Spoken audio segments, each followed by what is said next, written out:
Alright, what's up? What's going on, everybody? My name's Captain Monk, and today we're going to be taking a look at rebalancing Perk Tier 2. So, in this video, I'm basically be showing you guys all different stuff about all the perks, and then towards the end of the video, I'm going to show you guys what I think they need to do to rebalance the perks. So, the first perk we're taking a look at here is Quick Draw. Now, the regular ability for Quick Draw is it allows you to aim down your sights 50% faster, which is very helpful for when you're gunfights, being able to bring your sights up faster. And the pro ability is it allows you to recover from equipment and grenade usage faster, which basically means you can throw and place equipment twice as fast, which is pretty helpful. So if you're trying to throw grenades faster into like a really popular area, you can do it much more quickly. The second perk we got here is Blast Shield. Now the regular ability is 45% reduced damage from explosives, which allows you to basically survive explosives much more easily. The pro ability is 50% reduced blind or stun time, so when you're blinded by a flashbang or a stun grenade, it won't really last as long. You'll be able to basically shake off the blindness. I don't really know how to describe it, but you'll be able to be immune to it much more quickly. So the third perk we got here is Hardline. Now Hardline, the regular ability is one less point required for point streak rewards, so allow you to get your point streaks or kill streaks, whatever you want to call them, one kill earlier, which has been pretty helpful ever since Modern Warfare 2 when it was introduced. The pro ability, which I very much like, is 2 assists equals 1 point streak towards your streak. So that's pretty awesome because now this game's now rewarding you for getting assists. But as well for the pro ability, death streaks require 1 last kill, which has been there since Modern Warfare 2 and hasn't really helped anyone except for the noobs, I guess. Now you got Assassin. Now Assassin, the regular ability is undetectable by UAV, advanced UAV, portable radar, thermal sights, and heartbeat sensors. That's a lot. And then the pro ability is immune to counter UAV, EMP effects, no red name or crosshair when targeted. So this basically means you can't be seen, period. You can't see assassin players with anything at all. They are completely hidden. The only way you can sense these guys is by hearing them if they're not using dead silence, and chances are they're going to be using that because, well, that's just the way it is. Now we got Overkill. Now this is the last one you unlock, and this one, the regular ability is equip 2 primary weapons, so you'll have, instead of a secondary, you'll have another primary weapon.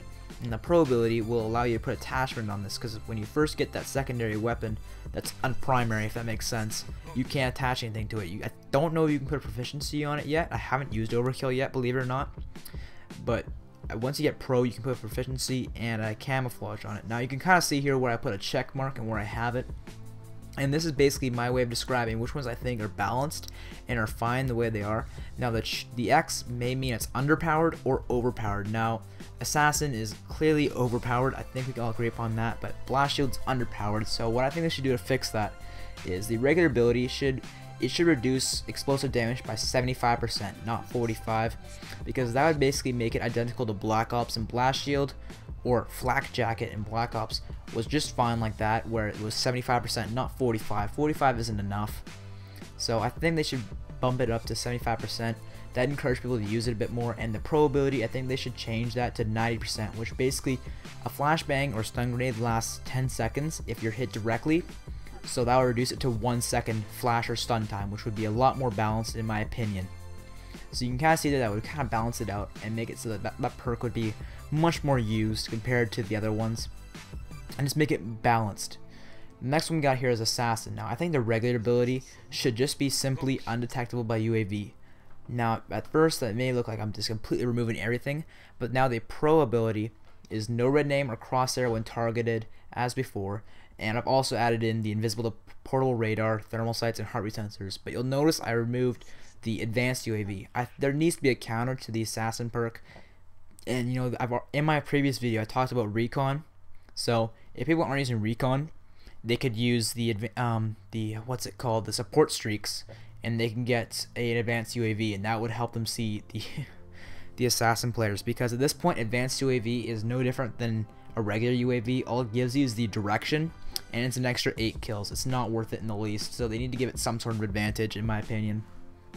Now you've got Overkill. Now what I've done with Overkill is it kind of reminds me of Warlord, even though it's completely different from Black Ops. But what I've done here is I've kept the regular ability the same, equipped to primary weapons, but the pro ability now is exactly the same, but I've added on that you can carry one more lethal. Now I was thinking about making it one more tactical as well, which is like concussions and stuff, but that just be too confusing because there's things like tactical insurgents in there now. So I just left it with just extra lethal, one extra lethal. So you have one more C4, one more what else is there, grenades, one more throwing knife. That'd just be cool. So that pretty much sums up everything for the perk tier 2. I'm pretty sure that making those changes would balance out the perks a lot better. Let me know you guys' thoughts and opinions in the comments section, and I'll make sure to reply. But I'm gonna warn you guys right now, for some reason on my recent videos, when I see a comment I want to reply to, click on the reply button, for some reason it does not load. So I don't know what that was the deal there, but anyways guys, if you enjoyed the video, make sure to leave it a like. It really helps me out. And if you want to see more videos like this and maybe perk tier 3, subscribe to my channel. See you guys next time. Peace.